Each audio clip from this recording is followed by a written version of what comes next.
Bom dia, terceiro ano, tudo bem com vocês? Hoje, quarta-feira, dia 15 de abril, dia 15/4, voltamos para mais uma aula e vamos começar com a correção da nossa tarefa de língua portuguesa, tá? Então, lá na página 16 do livro de atividade, onde a gente estava trabalhando reportagem, tá? E aí, lá em cima, atividade 11, tá lá assim: leia a reportagem publicada no jornal O Globo. Então, O Globo com letra maiúscula, porque é o nome do jornal, tá? Então, aqui a gente tem um texto sobre o autor do livro Diário de um Banana, onde ele fala sobre o personagem do livro, tá? Então, a gente tem na página 16 e lá no comecinho da página 17. A Pro não vai ler, porque senão o vídeo vai ficar muito longo. Mas eu tenho certeza que vocês já leram com muita atenção. E logo abaixo a gente tem as questões para responder referente ao texto, tá? Então, eu já li o texto, então eu sei que o autor, ele tá falando sobre o personagem, sobre as características desse personagem, né? Ele fala de tudo que ele faz de errado e tudo mais. A gente até falou sobre essa questão dele ser um anti-herói, né? Em umas atividades anteriores. Porque ele é muito engraçado, ele é o protagonista do livro, que tem até um filme, né? Esse livro já tem até um filme, mas ele não é herói porque ele é anti-herói, porque ele mente, porque ele faz muita coisa feia, né?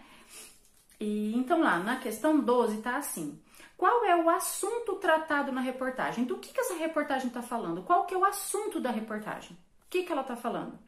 A reportagem fala sobre o personagem principal do livro Diário de um Banana. Então, o assunto da reportagem é o personagem principal do livro Diário de um Banana, tá? Então, o texto está falando sobre o personagem, tá? 13. Em que jornal ela foi publicada? Em que jornal essa reportagem foi publicada? Tá lá no título. Qual que é o nome do jornal? O Globo, ok? 14. Quem escreveu essa reportagem? Quem que escreveu a reportagem no jornal O Globo? Então tá lá: William Elau Filho, tá? Os 3 nomes com letra maiúscula, não esqueçam, porque é o nome de uma pessoa, tá? 15. Quando essa reportagem foi publicada?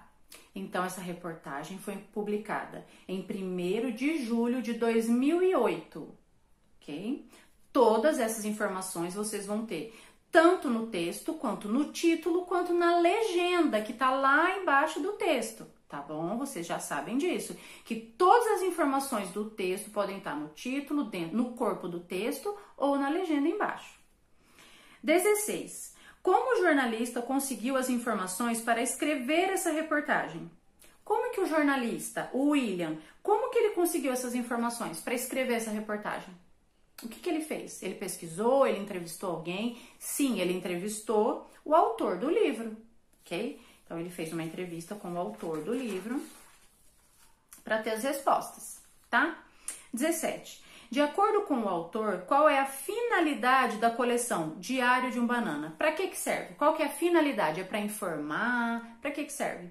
É para fazer as pessoas rirem ou analisar o comportamento do personagem principal?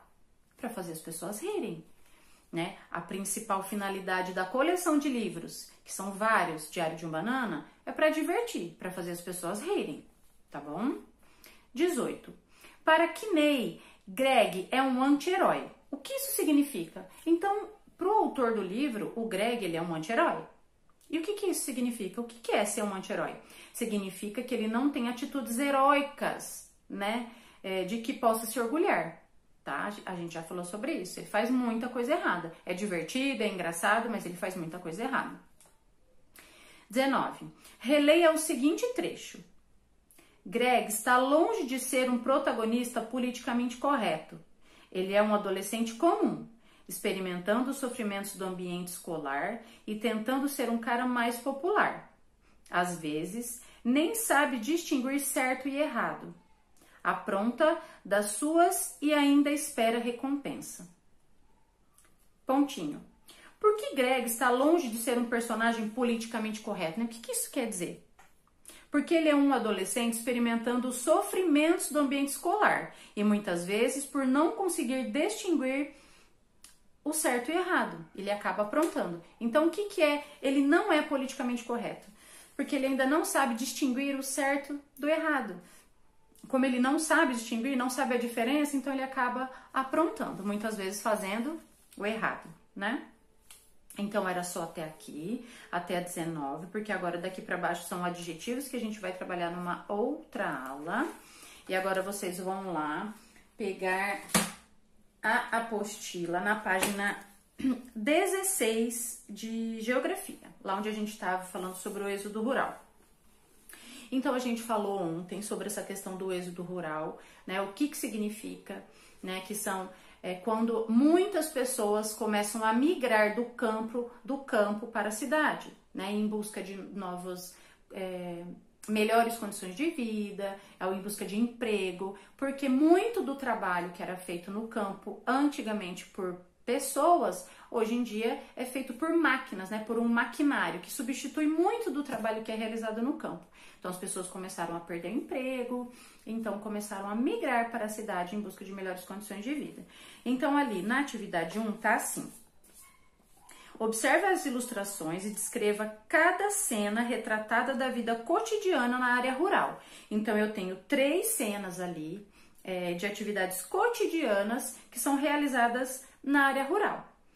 Então, eu tenho ali, primeiro você vai observar e descrever. O que é descrever? Escrever o que está acontecendo naquela cena. Descrever aquela cena, o que está acontecendo, o que eles estão fazendo, tá? Então lá, na primeira cena, gente, o que ele tá fazendo? O que vocês acham que aquele agricultor tá fazendo ali? Ele tá preparando o solo para o plantio. Então, na primeira imagem, ele tá preparando o solo para o plantio, para depois, em seguida, fazer a plantação, tá? Na segunda imagem, o que vocês acham que eles estão fazendo ali? Eles estão estão tendo cuidados com a lavoura, né? Eles estão cuidando do que já foi plantado, então eles estão irrigando ali aquela lavoura, então eles estão tendo cuidados com a lavoura, né? Primeiro eles prepararam a terra, depois para o plantio, depois do plantio, agora eles estão cuidando daquela lavoura, tá bom? Na última, o que vocês acham que eles estão fazendo? Eles estão colhendo o que foi plantado, né? Eles estão colhendo e colocando em caixas para quê será?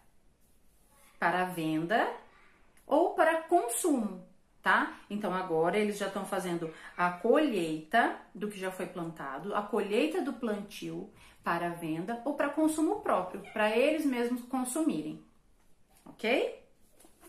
Então agora vocês vão lá na página 17, eu tenho lá a atividade 2, e aí tá assim: leia o trecho da música a seguir e depois responda as questões. Então, eu tenho ali um trecho da música que eu até enviei o vídeo para vocês com a música e várias imagens da natureza para vocês se inspirarem e fazer uma atividade bem linda aqui, tá bom? Então, eu tenho lá: no rastro da lua cheia, no quintal lá de casa, passava um pequeno rio que descia lá da serra. A água era cristalina, ia cortando a floresta na direção do sertão. É uma música lindíssima do Almir Sater, eu espero que todo mundo tenha escutado. Então lá, tá assim: o trecho da música descreve uma área rural ou urbana? Justifique sua resposta. Então primeiro vocês vão responder se a música descreve uma área rural ou urbana e depois justificar por que vocês acham que é rural ou por que vocês acham que é urbana. Então, a gente sabe que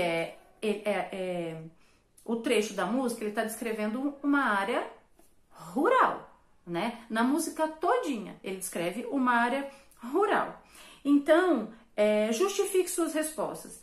Gente, porque predomina os elementos naturais na paisagem, né? Tudo que ele fala ali na música, o predomínio é de elementos naturais. Então, dá pra gente perceber que ele tá descrevendo uma paisagem rural. Depois, na B, desenhe no espaço a seguir a paisagem descrita na letra da música. Então, aqui eu quero que vocês tirem foto, tá? E me mandem. Eu quero paisagens lindas inspiradas nessa música aqui, maravilhosa do Almir Sater, ok? Então, agora, a Pro vai encerrar esse vídeo para não ficar tão longo e a gente hoje vai trabalhar ciências. tá bom?